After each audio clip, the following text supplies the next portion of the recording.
Yo, what's good, everybody? Welcome to another episode of Two Really Dope Dudes.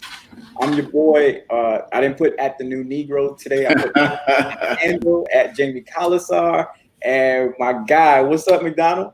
What up? What up, man? So interesting week, right? Yo, super interesting, man. Things been up and down. I think after our last conversation, man, so many people hit me up. So many people have been texting me, appreciating all the wonderful things that Javante had to say.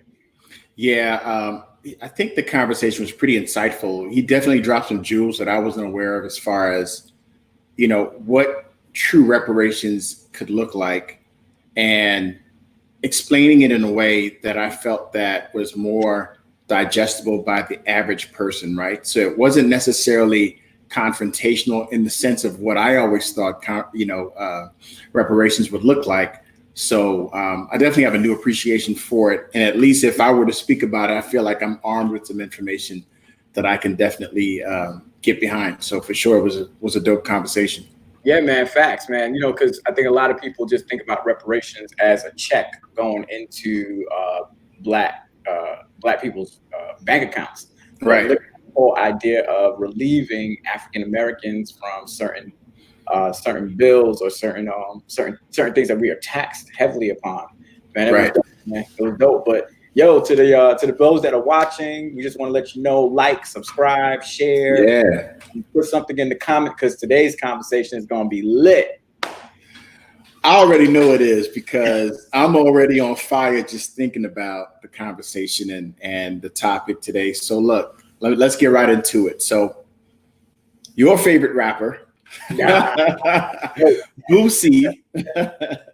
So Boosie there was a video, a pretty controversial video that was put out there by Boosie, where he was on his live and he was talking about some things as it relates to his sons. And he has younger sons, 11 and 13, I believe. And that basically set the internet on fire. Right. The subject matter of what he was talking about isn't necessarily uncommon, but I think to hear somebody verbalize it just really kind of sent shockwaves through the internet. Yeah. And what was so crazy to me was the fact that there was an even split in terms of what people felt and what they thought about it. So I think that it might just be best, instead of me trying to do it justice, let's just go to the video. So before we show the video, I'm gonna let some folk out there know it's quite disturbing. There's also some language in there that I know you use, but you probably don't use it in public or around. But we're gonna play the video, right? Right. If you got children in the room, this is a good time to have them step away. For real. Facts. So yeah, put the headphones on the kids, and I'm about to show that video right now. Hey, don't get to talking about my son. I got my son's dick sucked early. I got that bitch sucked early.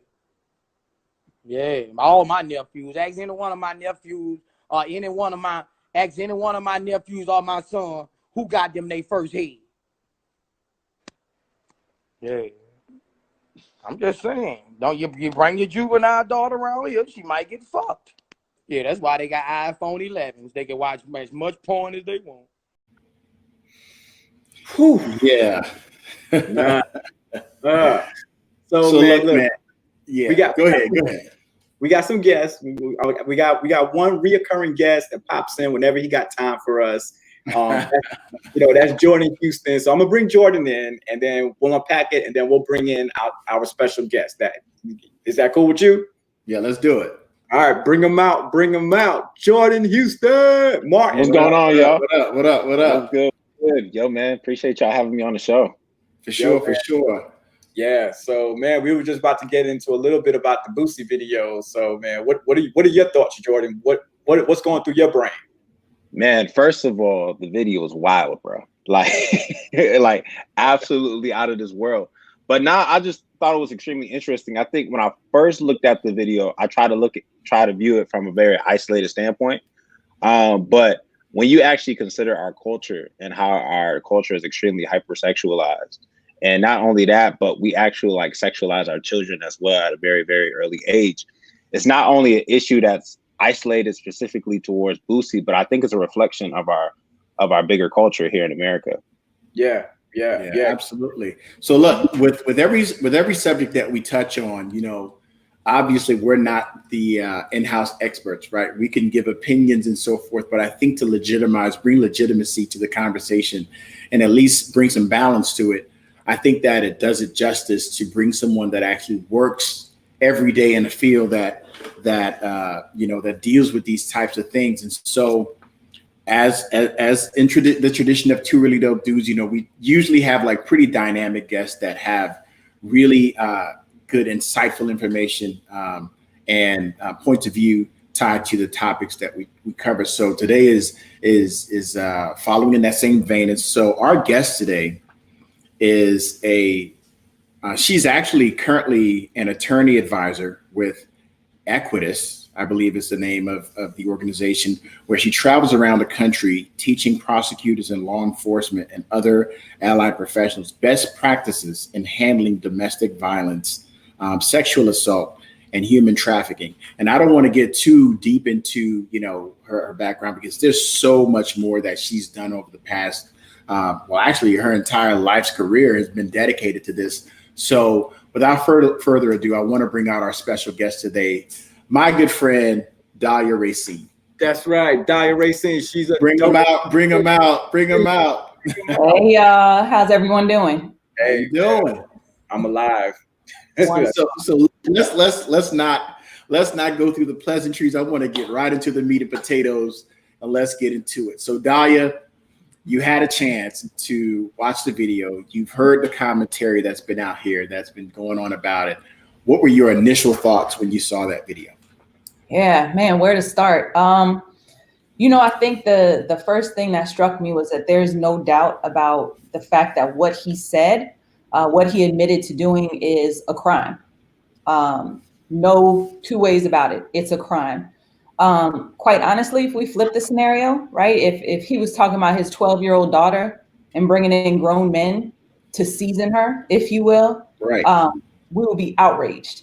But simply because we flip the genders, now all of a sudden it's something different. It's a rite of passage, or it's not that egregious. And you know, it's tough being a mom of boys and knowing that we have big issues with our sons constantly being viewed in this world as men while they're still boys. Right. This falls right in line with that. Yeah, absolutely. And you know, what was disturbing to me with watching the video, first of all, the video is like 12 minutes long. But I think what was really, you know, Boosie is Boosie, and clearly he's inebriated, and I'm not giving an excuse for what he said. But it's the people that were normalizing it, and the amount of heart emojis that kept going up as he's saying this. And you probably have one or two people in between that are trying to check him, but he's just like, yo, it's just crazy of how wrong and strong he is about the way he's raising his boys. I think what struck me wasn't just necessarily the fact that there were people that were supporting this point of view, but I think it spoke to a greater issue as to how normal this is in our society, that this whole rite of passage, if you will, for young boys, and in some instances for young women, that it's so normal and accepting in our culture that, you know, that you had such a split. You had 50% of the people, I mean, I'm throwing percentages out there, but you had a good number of people out there that were actually in support and galvanizing, I mean, fiercely behind the comments. There were people on my timeline that were putting up posts in defense of this, that were basically saying that it's his kid, so he should be able to determine, you know, how soon, as long as he's supervising it. And I was just like, how sick and twisted is our society to justify or try to bring justification to such actions? Yeah, and you know, I don't want to like keep running in, but what you just said, even like it's his kids. But there was a part in the video where he says, "Don't bring your juvenile daughter around here because she might end up getting that." So his kids are a part of this greater society that my kids are a part of. That, you know, I have to be conscious of the fact that there are men or there is a Boosie that is training his sons to be a predator to my daughters. I don't have boys, I have daughters. And, you know, this kind of behavior is just totally unacceptable. So there's so many ways that you can look at this. So I want to level set too by saying, and I want to be, you know, give full disclosure that, look, I got involved sexually at a very, very young age. And I'm not going to sit here and pretend as if, you know, be a hypocrite and say that I didn't. The difference was I was interacting with people my age. I wasn't looking to go for the 18 and 20 and whatever years old. So who knows how old these ladies are. And the other sick and twisted part of it is the ladies that were willing to participate in this facilitation of rape. I don't know that. So Boosie being an adult, the ladies that participated being adults, both sat there rational and thought that this was something that was normal. Like, I guess I don't understand it. So if you could speak a little bit to that, Dahlia, I mean, I'd be interested to hear your thoughts. Yeah, I mean, I think you guys have really hit on it, like the normalization of conduct, right? If we as a culture, as whatever it may be, say, okay, this is normal behavior, this is acceptable behavior, that's why you see a lack of outrage when it comes to it. But Donald, I think you really brought up a good point when you were talking about, look, I'm not going to be hypocritical, this is what happened. But I think the big difference between what you're describing and what Boosie described is one word, and that's choice, right? You had a choice in what happened to you. This is literally somebody saying, I'm going to have these acts committed upon you. You have to say so. And the way it seemed is like, is this like one big room? This is all happening, or the kids are watching it happen to each other? And exactly like y'all said, it's that predatory nature that we're teaching, right? It's that, you know, this is what you do in order to show your manliness, show your manhood, things like that. And another thing, Jamie, that you brought up is not only is that breeding the predator, but guess what those kids are doing when they go to school? So now you have another element of peer educating, and you're enforcing that normalization and saying, oh, look what my dad did for me last night, or guess what happened to me last night. Y'all should really have that happen. Maybe you could come over. You know what I mean? So you're continuing that misconception that this behavior is acceptable and that it's healthy. Because like you said, it's something that we see steeped generation to generation, which is why the commentary is so split, because that's the environment. Wow. Yeah. I think also what's interesting to kind of just affirm what you said, Dalia, about the environment is that Boosie alludes to it's the same woman that quote unquote checked him that's checking his nephews and also his sons. Yeah. And so this woman is significantly older than his children because these are the same woman that committed sexual acts on him as well. Wow. So Dalia, I have a question. He's verbalized these things publicly. Can he be held accountable for this or investigated in a court of law because of these things that he's made, these public statements that he's made? Investigated, absolutely. I would be shocked if an investigation has not already been launched. Obviously, that's something that won't be necessarily made public until it's, you know, completed and charging decisions are made, if any. Because it can't just count on his word. You know, there's going to likely need to be disclosure, or there's going to need to be some other type of evidence, whether that be video, whether that be the boys actually talking about what happened to them, corroborating witnesses. Maybe somebody saw the girls go into the room with the boys, something like, you know, there has to be more to it than just something he says. Our criminal justice system, we don't imprison people just off of word. We need evidence in addition to that. And so I think that definitely it's enough to launch an investigation for sure. Let's convert a little bit to another aspect of, I guess, what this whole thing sheds a light on, right? So you just spoke about, you know, in order for some type of prosecution or investigation, in order for that to take place, someone has to speak up, or there has to be corroborating evidence and so forth, right? So let's shift into the silence aspect of these kinds of crimes, right? I guess, how prevalent is it that there are people that close to us? You're talking about father-son relationship. That's one step, not even one step removed. That's flesh and blood. That's facilitating a rape, right? Let's talk about how prevalent it is to be in the same household and against your will for these kinds of crimes to happen? How often does that happen? Yeah, I think that's a great question, because I think that we spend so much time, pushing the narrative of stranger danger and teaching your kids, look out for the white van, or look out for the person trying to lure you into their car, whatever it may be. But I could tell you, in almost 15 years of prosecuting, the vast majority focused on crimes against children, I would say over 90% of my cases, the child was being sexually assaulted by a family member or somebody that the family knew. So we spend so much time, kind of throwing our kids towards the red herring. Not that it's not important. We got to educate on stranger danger, but more importantly, we need to educate on body boundaries. We got to educate on teaching our kids it's okay to say no to physical touch, or that, we have a lot of issues. I can't tell you how many times I've been in interviews with kids that are talking about what happened to them, really just horrific things that they've been through. And then you might bring in, their moms, kind of talk to them about the case, things like that. And mom's talking about, he did it to me too when I was a kid, talking about the same offender that perpetrated on their child.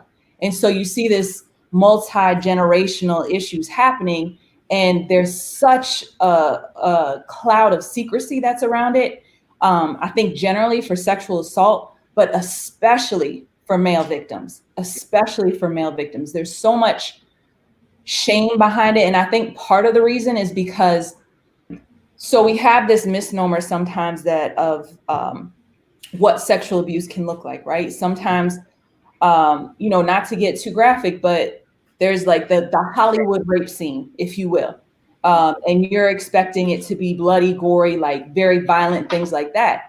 Physiologically, sometimes a child's body reacts to that abuse. And it's not because they're enjoying it. It's not because they like it. It's because their body responds to the physical stimulus. And this is especially true when we have our male victims, like getting an erection, they have no control over. And their stimulation to their penis, they're going to have an erection. And so in their minds, they're like, well, was I abused because I was erect? And everybody's always told me that you only get an erection if you want to have sex, or if you're excited, or you want it, want the encounter to happen.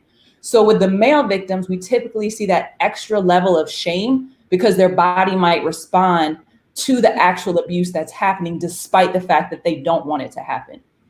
Yeah. So what I heard is one of the things I heard you say was that most victims or most perpetrators are people that the children know. Yeah. Someone close. Because that's even something that that I have to be conscious of when we talk about church. And when I'm in that building, that's a playground for a pedophile, because in church you just trust everybody, brother so-and-so, deacon so-and-so, and and sometimes parents, what they do is they just drop their kids off and then they just leave them to walk around inside the building. And so there's been many times where I've heard about, there's been cases with pastors, that have been involved with children, and even like the Catholic Church and things like that. Dahlia, can you, I know you specialize in the area of sex trafficking, correct? Correct. What is the ratio? Well, most times I think our brain defaults to it's always girls that are sex trafficked. Are there males? Do you come across those cases of males, boys that are being trafficked as well? Yeah, that's a great question. So, like you said, Jamie, when you see the narrative around sex trafficking, all the imagery we see is girls, right? We don't talk about boys that are involved in trafficking. There was a study that was out a few years ago that said that they estimated in interviewing youth and homeless populations that in talking to a lot of those young kids, males specifically, that nearly 50% of them reported being in a traffic situation where they were sold, whether it be for survival sex, which is maybe they just needed a place to stay, or they just needed a meal, or they just needed something to keep them alive for another day. But nearly 50%, which is a really, really high percentage. Now, I could say in the time that I was handling sex trafficking cases that we had one male victim come through in our caseload, and we handled nearly 100 defendants charged with trafficking related offenses. And to have only one male victim didn't say, oh, we're lucky we didn't have a male population problem. What it means is that we were deficient in identifying our male victims, that we weren't serving, we weren't speaking to them, we weren't making them feel safe to come to us and tell us that this had also happened to them. So we know that it's at a really high rate. And I think legally what's really interesting, bringing it back to the Boosie situation. Now, of course, Boosie didn't outright say, you know, I paid this woman to come and do this with all these little boys. But if he had paid them, if he had paid the lady to come and do this to these boys, then that's another level. And I almost feel like it's a really interesting legal analysis to see, would that qualify as sex trafficking? Because again, we always think of the child being sold for sex, not the child whose sex is being purchased for. Wow. So it's a really interesting, I think it identifies possibly a really interesting loophole that from, you know, all the states need to maybe think about, like, if this is happening and the child is the person who the sex is being purchased for, that's also trafficking. Like, it's in the spirit of the law that we want to protect our kids from what's happening. Wow. So you spoke about, I guess, the fact that there's this huge gap between representation of young boys or men in terms of being the victim.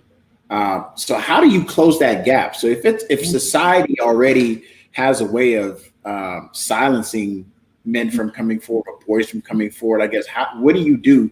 Is it just merely education? I mean, what exactly do you do to close that gap?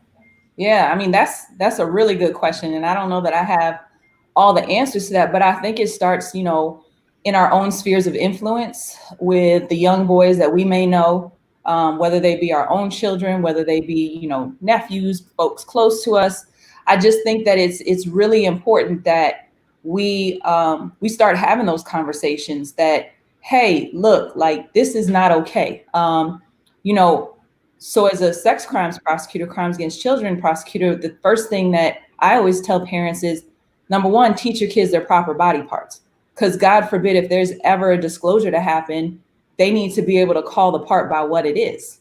And I think then what we also have to do is, like I said earlier, body boundaries. You know, culturally it's big, sign of respect. An elder comes in, you give them a hug, you acknowledge them, there's physical contact. And if a kid says, you know, I don't want to hug them, you know, we kind of shove them that way. No, go, don't be rude, right. Go give them a hug. And we're teaching the kids that it's not okay to say no. Now, when you talk about boys as they get older, right, especially talking about our young Black boys, as a mom raising 2 young Black boys, you know, we all are familiar, they're now 12 and 14. We're familiar with the fact that we got to start talking to them about, look, I understand you're 12 and 14, but the world doesn't see you as a 12 and 14-year-old. The world is seeing you as a man. You know, they're constantly being influenced by things from society coming at them, telling them, you know, hypersexualization and all these different types of things and saying this is how you get to manhood. So it is a really delicate balance between saying, hey, like, you got to understand the world's perception of you, but I still want you to be a kid. You got plenty of time for all that other stuff, but, you know, but understand that the rest of the world sees you like that. Yeah, and it's so true. Because even when I go shopping for my daughters, there's the clothes that's made for girls that are my daughter's age. I mean, it's like there's nothing appropriate. Like, nobody can be little girls anymore, you know. And that hypersexuality is so prevalent in our society that I mean, sex sells everything. You know, you sell in the car, put a woman in the bikini on it. You know, the guy, as Mark said, somebody on the that's watching said, man, we were taught that sex at a young age is okay and it's something that should be done, and we have to change that. I have a question for you. So obviously we're in this new COVID space, and, you know, I love the fact that I get to be home with my family because I enjoy being around them and it's a good time, right? Yeah. But there are some people that are actually living with the predator and have no escape. Yeah. Right. We always say, you know, if something is happening, you know, to you, you're being abused and so forth, that you should report it. You're in close proximity with the predator now. What do you say to those people right now that are sitting in those kinds of situations, that are experiencing that abuse right now? What do you say to those folks? Yeah, I mean, you're exactly right. Exactly what you're describing is on the rise right now. As kids are entrapped with their offender. And schools were a huge location of disclosure, that safe place where if something was happening that they could tell somebody. And obviously that's not an option right now. Not to say that all kids disclose at school, but the more opportunities to be safe, Right. the better. But, you know, in today's kind of what we're going through with COVID and everything, man, you just got to reach out until somebody listens. You know, I can't say, oh, if you just make this phone call, everything will stop, everything will be okay. But for your own safety, for your own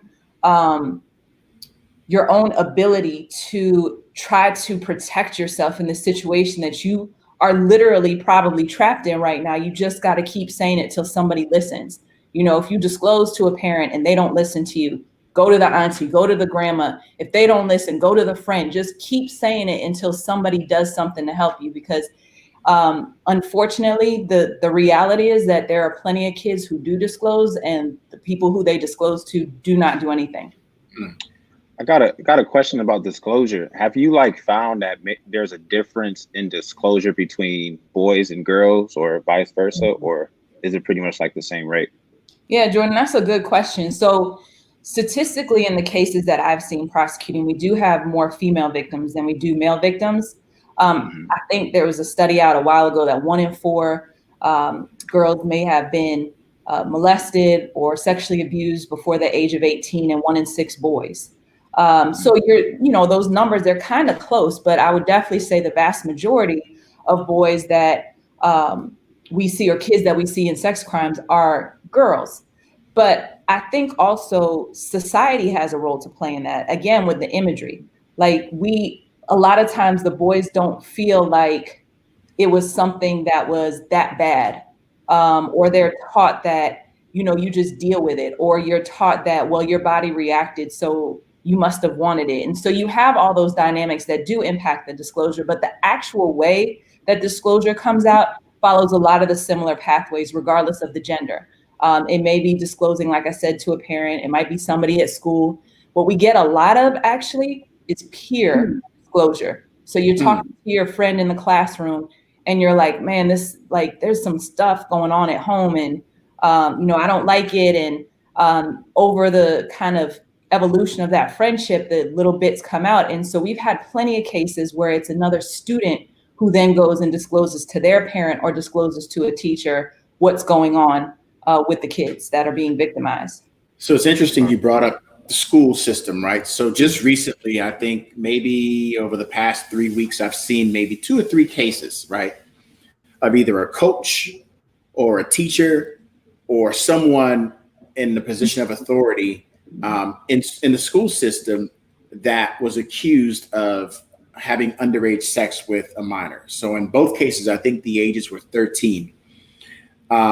Maybe a few years ago, there was like a slew, and even actually this year, I believe there were like a slew of band directors that have, quite a bit of kids under their care at any given moment. And these positions are positions of trust where, I know me, I was in the band. I trust my band director. I was around him all the time and spent a lot of time there, right? But these are the people now that are in these positions of trust where, again, Jamie talked about, dropping off your kid and you just kind of taking off and letting this person kind of be the guardian for the moment.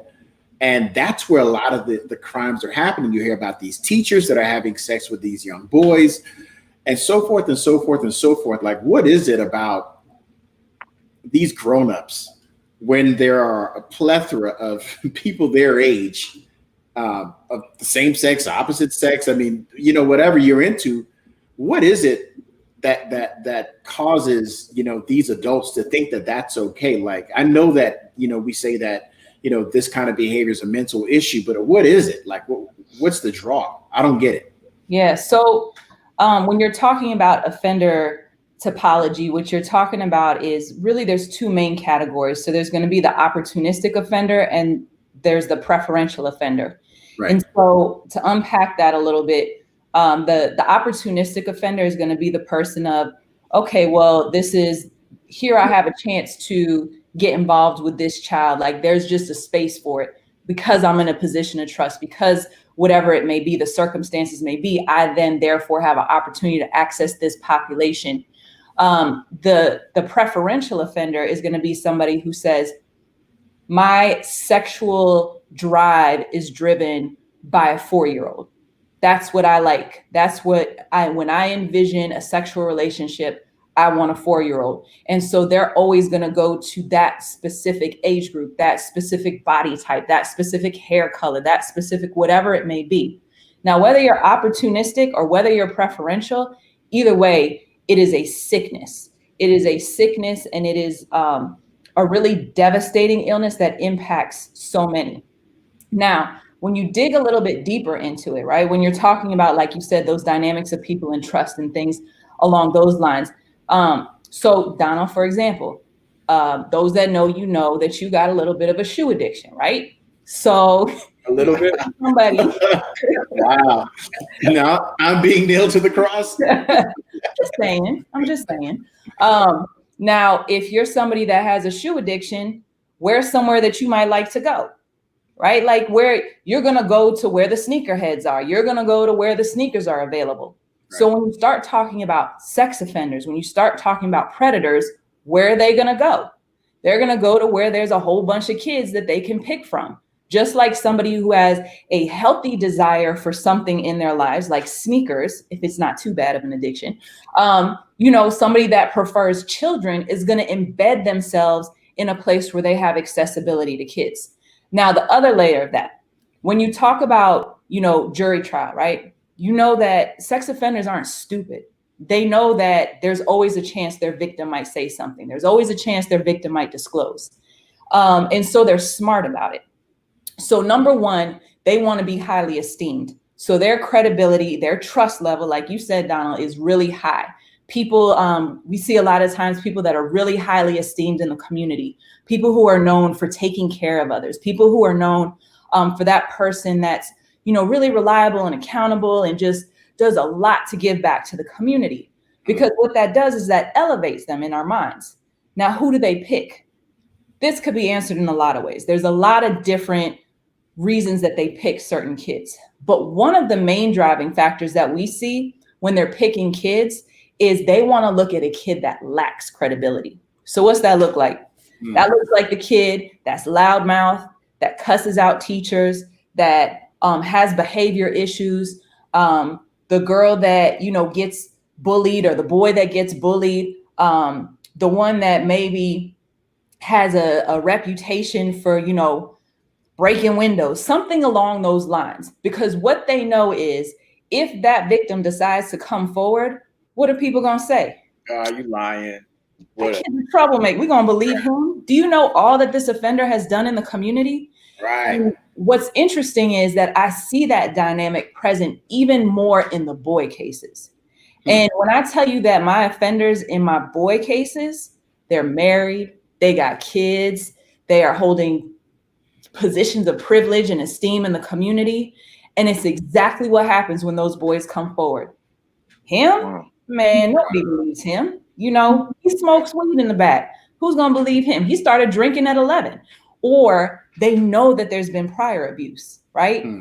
Or so maybe the girl who, she's fast. I heard that she does this, that, and the other. She's lying. So-and-so didn't do that to her. So they're very calculated and they're very smart in how they pick their victims that they're going to offend against. Yeah, that's funny. It's funny you said that. There was a recent case that I saw, and my timeline is always lit. There was a recent case where there was a track coach that had sexual relations with a 13-year-old, and the way that he basically staged this whole thing was that he created a dummy Instagram account that he would use to communicate with the young girl, and when you looked at the police affidavit or whatever that's called, there was text between him and the girl, and you could see the grooming and basically giving her the play-by-play. If you get caught, what to do, the fact that, this is a dummy account that, no one will ever be able to find it. And if somebody find it, all you got to do is just deny it. And basically the grooming that he did to the point where he basically was in a full-blown relationship with this girl. Yeah. As a parent, I'm going to keep it funky, right? I'm going to jail. You don't even have to worry about law enforcement getting involved. You don't even have to worry about, due trial and process and all that. I'm going to jail. You understand what I'm saying? Because if I entrust you as an adult to be around my kids, and our kids are in sports, they're in extracurricular activities and all these things that we do, because you can't be over their shoulders all day long, right? But me knowing the way that I'm wired, I'm going to jail. Like, there's no ifs, ands, or buts about it. I'm going to jail. Yeah. You know, so kids with like young girls, my brother has triplet girls and another young daughter. So he had 4 daughters. And to think that there are people in this society that are out there that try to find justifiable reasons. You know, Jamie just talked about, she was dressing grown, you know, she was dressing, you know, really provocative for her age. And so I wasn't sure what age she was. Do you see instances where people actually get off in these cases? Absolutely. Absolutely. We have, unfortunately, a really big problem with victim blaming. As a society, we don't want to believe these things happen. We know it happens, but we don't want to believe it happens that way. And I think a big thing psychologically is that if we believe it happens as easily as it really does, that we are completely terrified every time our kids step out of the house. But Donald, and I'm not saying this to pick on you, I promise, but exactly what you said is something that we do talk to parents about, like the whole thing, if somebody touches you, I'm going to jail. That's it. That's a wrap. I'll kill them, things like that. And while you mean that with the best intent, and I'm not picking on you because parents across the board say this, but think about your child, right? Think about a child who hears their parents saying, if anybody ever touches you, I'm going to kill them and I'm just going to go to jail. That's it. You're saying it out of love and you're saying it out of protection. But then imagine, God forbid, that child does have something happen to them. And then they're not worried about themselves. They're worried about daddy. Because if I tell, daddy's going to kill him and daddy's going to go to jail. And so I can't say anything. I got to keep it quiet. You know, so I say that to say, internalize that notion. Don't say it to the kids. You may feel that way. You may actually do that. And I'm not advocating for that because obviously as a prosecutor, it's complicated.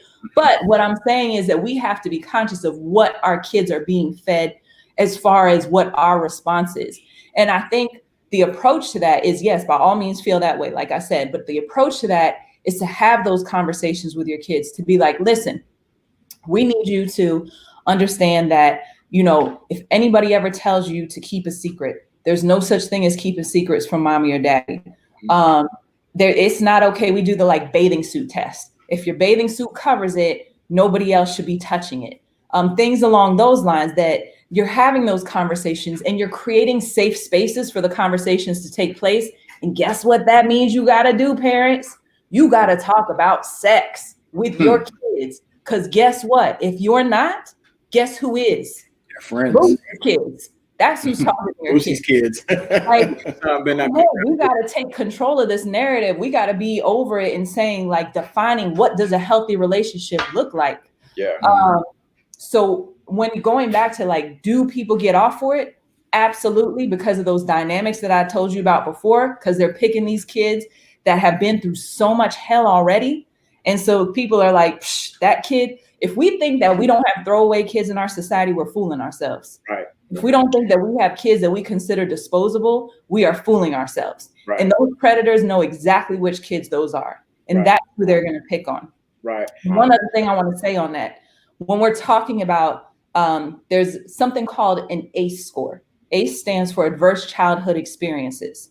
So when we're talking about the long-term impact that child abuse has, that sexual abuse has, physical abuse, which is one of the strong rated adverse childhood experiences, like this isn't a one and done thing, right? It's not like you got molested as a kid and now you're over it and things are fine. What we know is that kids then cope with that abuse depending on how they're able to normalize that in their brain, right? Because everybody, whatever your trauma is, you got to absorb it and you got to live with it. There's nothing that can happen to erase it. So you're going to see kids, if they're not able to disclose, if they don't feel like they have that safe place, then what are they going to do? Self-medicate.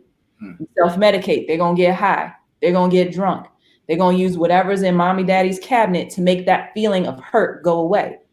You're going to have issues then with criminality, future victimization. When you really look at all of our issues that we have that impact society from our adult population, most of those individuals rank really, really high on the ACE scores because something has happened to them as a child. And it's something that we are not responsive to as a society to deal with, to understand how much long-term impact it's going to have on all of us. Yeah. And that was one of the questions I wanted to ask you in regards to the cases that you see of predators. Do you see a lot of them are they people who have been offended before, abused, and then the way they medicate their misery is about taking out their anger or whatever their frustrations are out on another child? Is that something that's prevalent that comes up at your table? You know what's really interesting about that, Jamie, is for my adult population, I can't say for sure, because obviously that's going to come from a disclosure from the offender. Yeah. And if they disclose to their defense attorney, maybe I will know. If they don't, then I won't know. But what's really interesting is that, so part of what we deal with specifically in Georgia, where I prosecuted in the past, was that we have laws that are called SB 440, which is where a child can be charged as an adult. And sex crimes are one of those offenses where a child can be charged as an adult. So they would come to our unit. Some of the most heartbreaking cases is when you have that 14, 15-year-old defendant charged with rape, charged with aggravated child molestation, and the victim is his 7-year-old sibling, whether it be male or female. And you know that 14, 15-year-old went through the same exact thing when they were that age. And so it really creates this really vicious cycle. And honestly, we feel like in those opportunities, what's the best recourse? What's the best recourse for the victim? What's the best recourse for the defendant? And what's the best recourse for society? Right. And really try to be intentional about breaking that cycle. Right. So that just blew my mind, because I know you're in a red state. I'm pretty sure Texas probably has the same law as well. And just recap that for me. You said that if a minor rapes another minor, they can be tried as an adult. Mm-hmm. And that means they will more than likely go to a juvenile detention center, depending on their age. Because I know in Texas, 17, you can be put inside of an adult penitentiary, which is problematic as well. That's just, our system is just crazy. So, wow, I had no idea that was that law. Yeah. So, and I think what happens is, this is really one of those areas that we can make a huge impact in our juvenile justice system, to have really comprehensive treatment programs for our youthful sex offenders, because we do have the biggest chance and opportunity at rehabilitation. Because again, the normalization, although it's ingrained, it's not deeply ingrained, because it's only had 15 years to ingrain versus 50. So the wraparound services, the therapy, the reprogramming, all these different types of things that can take place in the youthful setting is definitely helpful. Now, just because they can be charged as an adult doesn't mean they will be charged with it as an adult. And so it's really important is that we make sure that we have people in positions of power, people that are working in these units, that really have our kids' best interests in mind, right? It's technically, I could give a kid that in that scenario 25 years to serve without any chance of parole. But is that what's best, right? And so being able to fashion some level of accountability, in addition to making sure that you're putting your victim on a path to restoration and really trying to interrupt that cycle is very important from a criminal justice standpoint, because we got two options. We can make our offenders, especially our youthful offenders, we can make them better citizens, or we can make them better criminals. Yeah, and restorative justice isn't something that is practiced in America, at all. We're working on it, Jamie. All right, don't give up on us yet. On the other end of the spectrum, it's taking quite long to get there. I think Jordan. Sorry, my bad. I think Jordan had a comment. Yeah. I just had a question. Do socioeconomic factors or even demographics play a role in sexual abuse, like in terms of the rate of sexual abuse in this community over that community, or within this specific group of people over that specific group of people? Or is it just across the board, it's just the same? Yeah, great question, Jordan. No, abuse is a great equalizer. It knows no income. It knows no racial, socioeconomic demographic. It's just how, sometimes it's how it's dealt with. We talk about a spirit of secrecy, but there's also, the other dynamic. If you have very affluent populations and the offender is the source of income, and that's really regardless of what your income level is, I've seen it, unfortunately, time and time again, where they're choosing dollars over their kids. You know, I know he did it to my baby, but I need to keep a roof over their head and I need to keep food in their mouths. And I've heard that sentiment across the board, regardless if they're making millions or if they're making, you know, a couple thousand. So it goes across the board. Yeah, you bring up a really good point, because secrecy is huge in the African American community. Let's keep the law out of our business. You know, I know Uncle so and so did such and such to you, or Auntie so and so did such and such to you.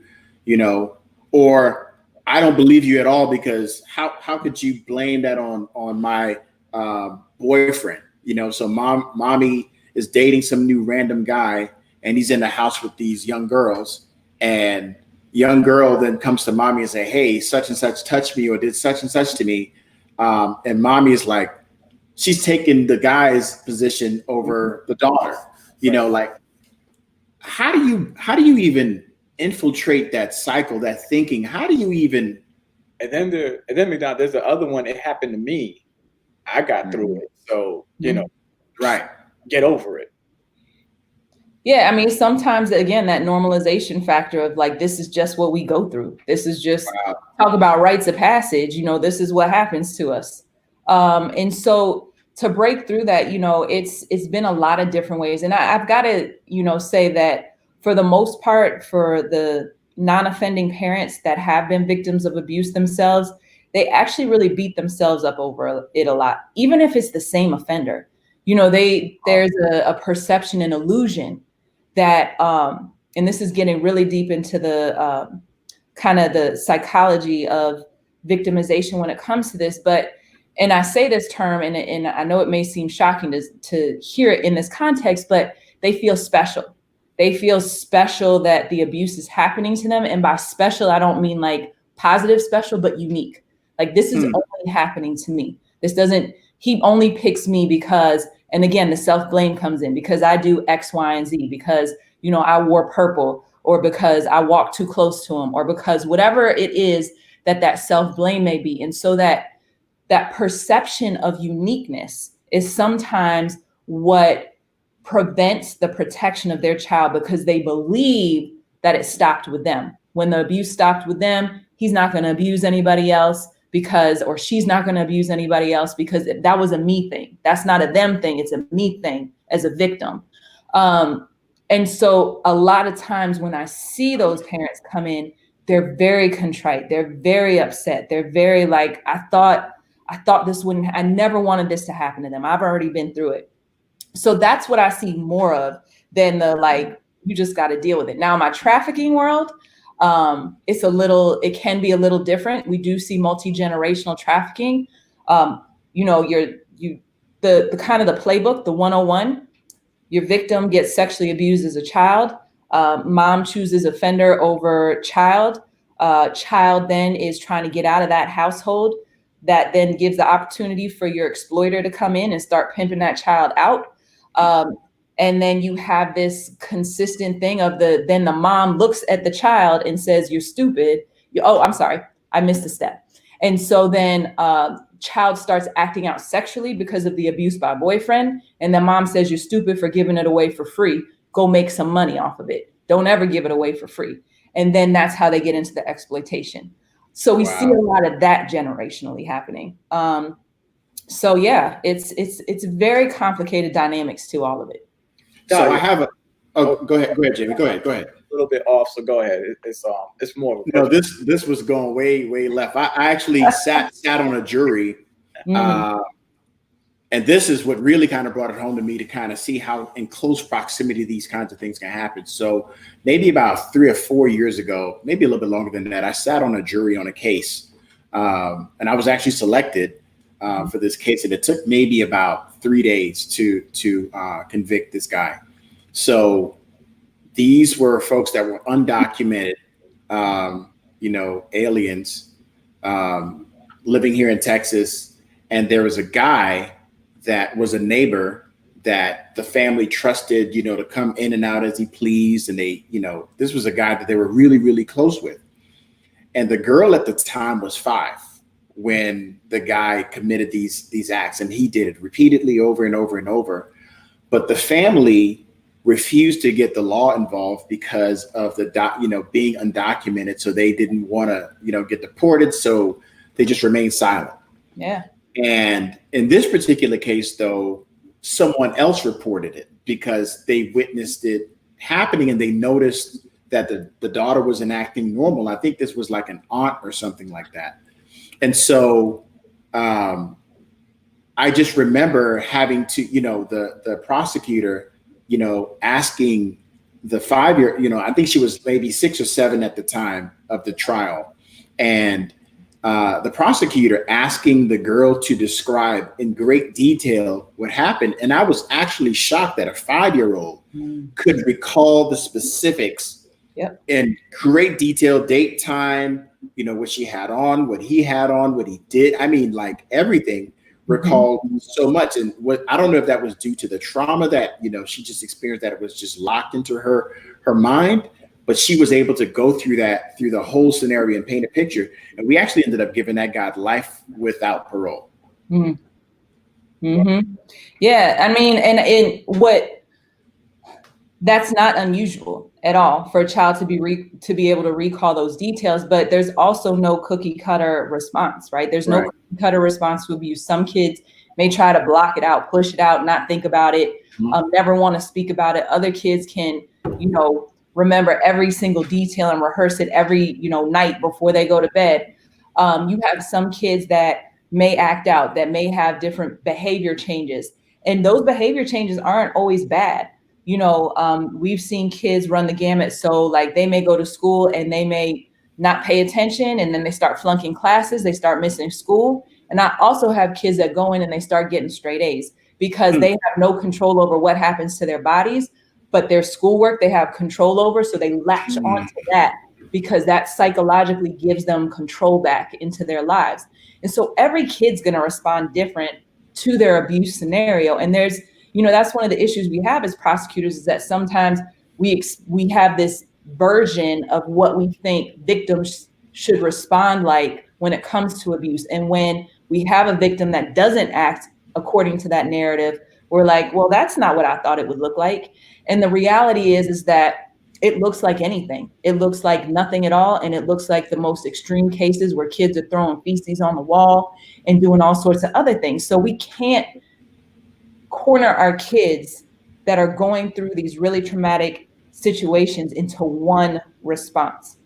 I did also want to talk about before I forget, in the video clip that was played, y'all saw where Boosie was talking about porn. I showed them porn. I showed them all this kind of stuff like that, right?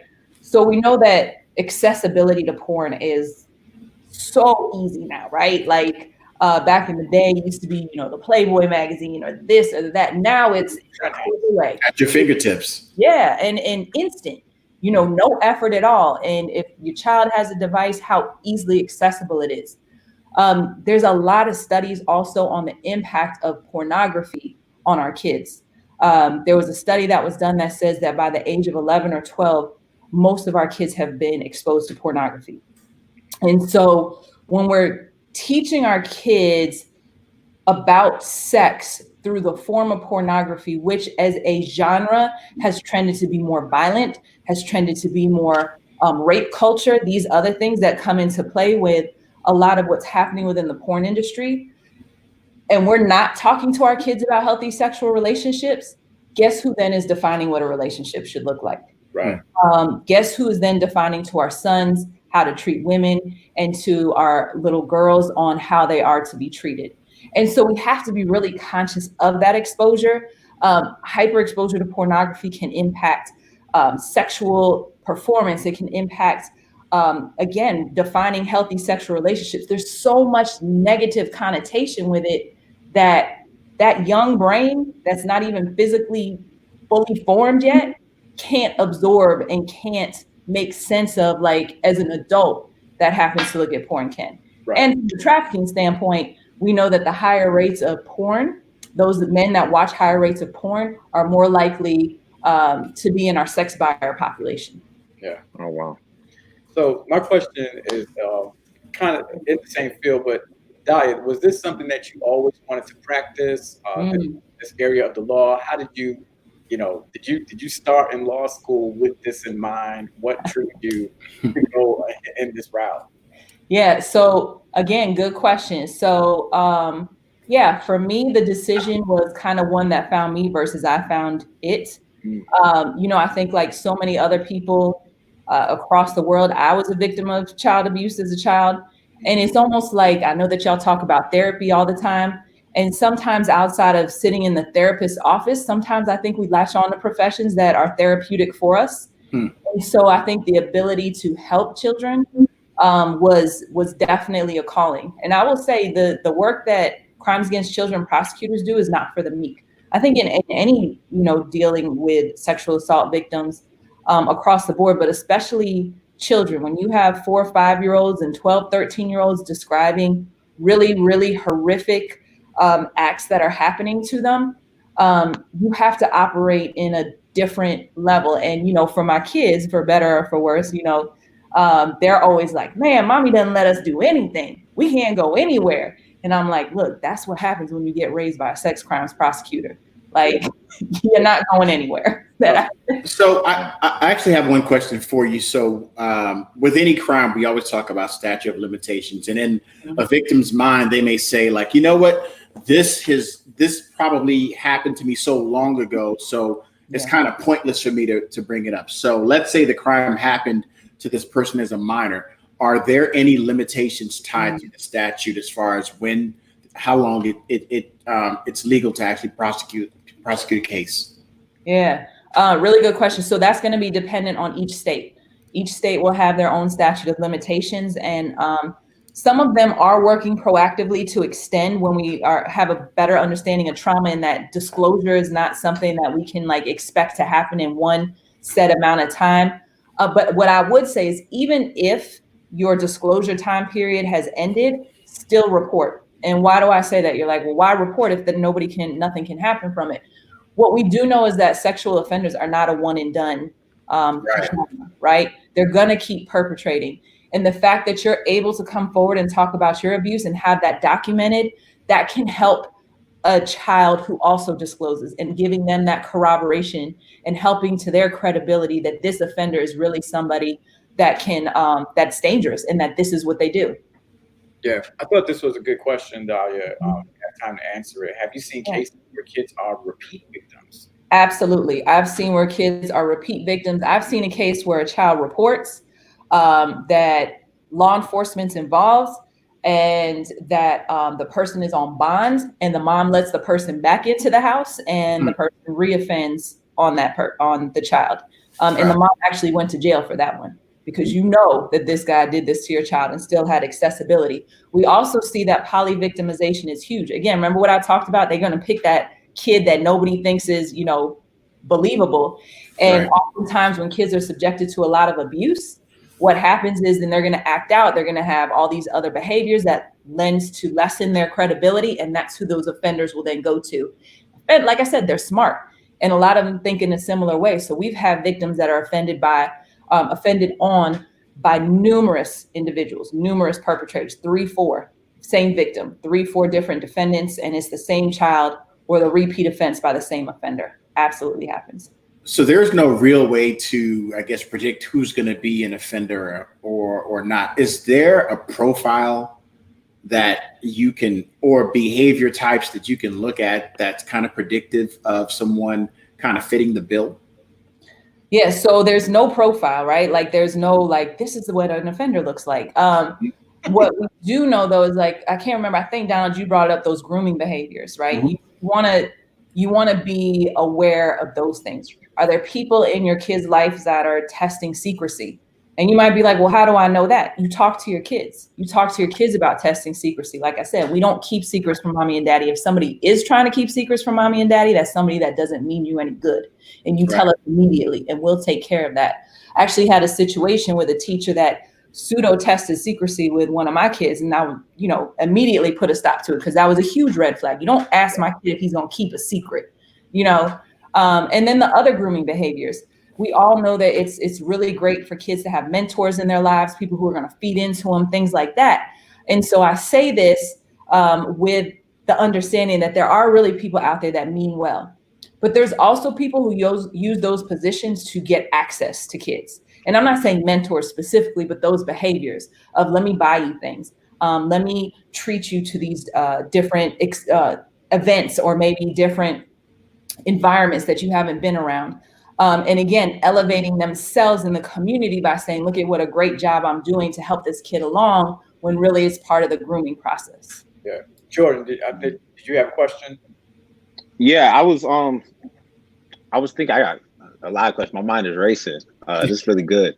I'm thinking about like sexual education, and you know, as a pastor, when I talk to people in the community, even in the church, I'm always hearing, you know, parents wanting to kind of maintain a level of innocence, thus they don't talk about sex. And so I guess this is a question for the three of you all, because, you know, I have a fiance, I'm not married yet, don't have any kids, but how do you maintain a level of innocence, but at the same time balance it between teaching your child proper sex education? Yeah, I think I know Dahlia has a whole. I know for me, my girls, we tell them it's a vagina, number one, and they're like, I mean, you know, my daughters are like 7 and 8 or 9. I don't know, they're somewhere around there, that age. But we tell them this is a vagina. Nobody's supposed to touch there. The same thing that you brought up, Dahlia, about the baby suit.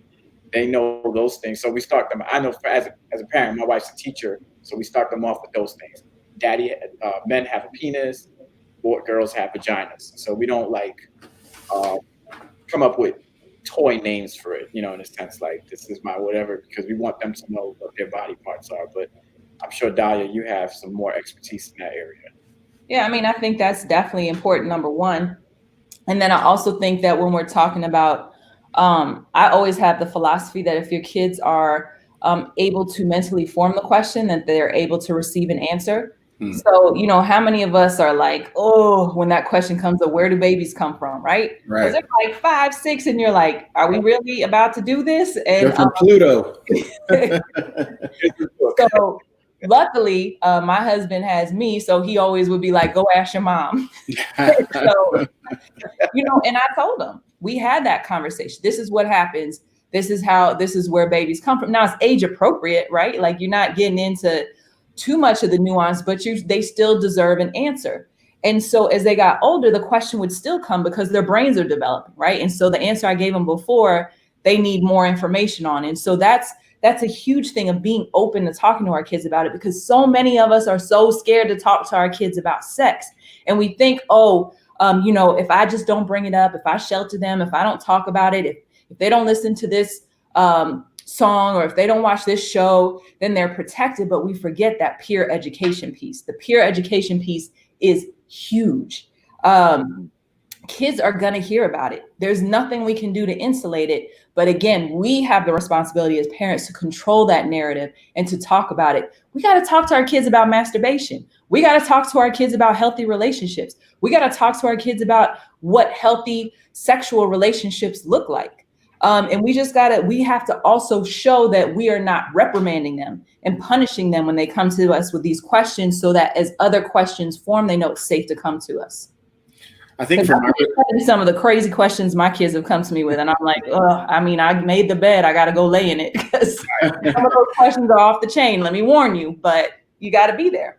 So I was going to say, you know, to Jordaan, to your question, you also have to know that as a parent, it's your prerogative as to how soon or how later you decide to do that. There's no one size fits all. Right. All kids aren't built the same. So I'll tell you my experience. So you would think a person like me was like gung-ho to have this conversation, and I've actually shied away from it. Mm-hmm. And I have not had that conversation with my kid, with my son, because I didn't feel like I was ready to have it, because I knew that having that conversation would open so many doors that I wasn't ready to go down. But I do think as a result of this conversation, I think that I would rather get to it before his friends get to him, or the internet gets to him, or someone else gets to him, right? So I would say use judgment, you know, use your personal judgment, talk about it with your spouse, and, you know, come to a consensus on when you think it's time. Yeah. And there's books out there. Like you don't have to do it on your own. There's really great age appropriate books on sex education.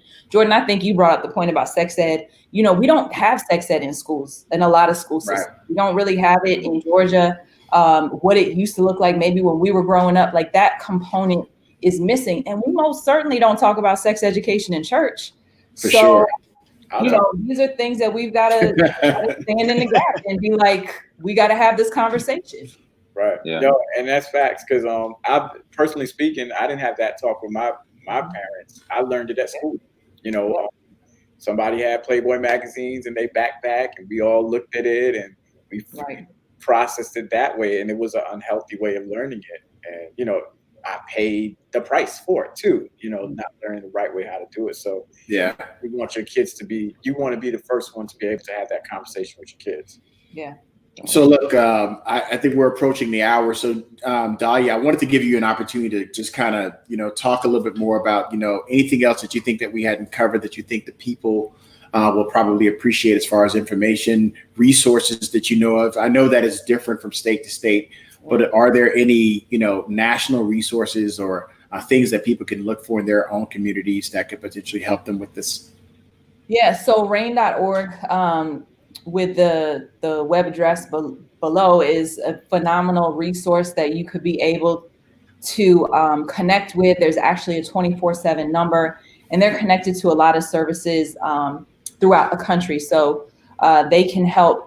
And also with educating on the topic. They have a really great piece on sexual abuse in boys and men that I think is great to, again, change that narrative, change that misperception that a lot of times we have around this topic. And we just got to talk. We got to talk to our kids about it. We got to vote.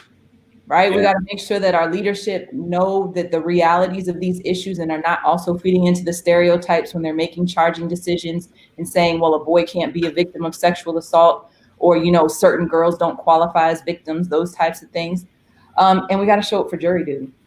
We got to try to stop getting out of jury duty. Oh, yeah. For real. Yeah. Yep. I tell my folks, stop complaining about the system if you're not going to go sit in jury duty. Yep. Get a check. You can't beat that, right? Yeah. So look, man, so this was, you know, I think a really insightful conversation, and I appreciate you taking the time to speak to us.